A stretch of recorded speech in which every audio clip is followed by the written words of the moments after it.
Bharat Ratna doctor Babasaheb Ambedkar ही संपूर्ण भारतीय जनतेची अस्मिता आहे आणि अशा भारतीय राज्यघटनेचे शिल्पकार म्हणून नावाजलेल्या एका महामानवाचा पुतळा की जो ज्या पुतळ्याकडे बघितल्यावर आपल्याला सतत प्रेरणा मिळत असते की समाजकार्याची, शैक्षणिक कार्याची.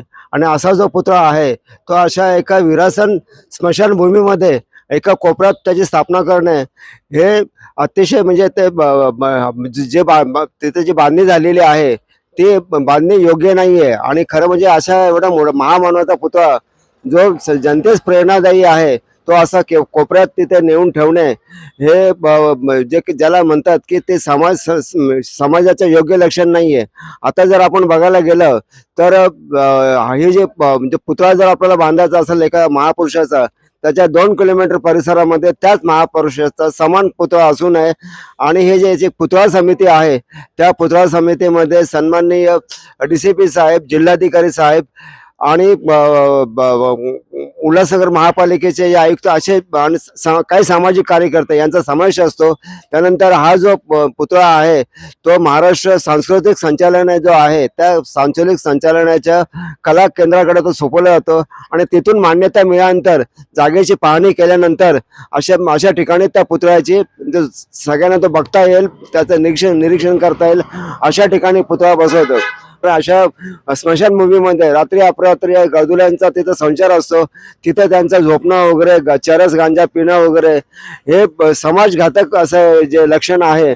आणि दुसरं असं की जर अशा ठिकाणी जर पुतळा बसवला गेला तर म्हणजे त्या पुतळ्यास काय मान्यता घेतलेली आहे का, मान्यता घेतल्याचं काय आढळत नाही.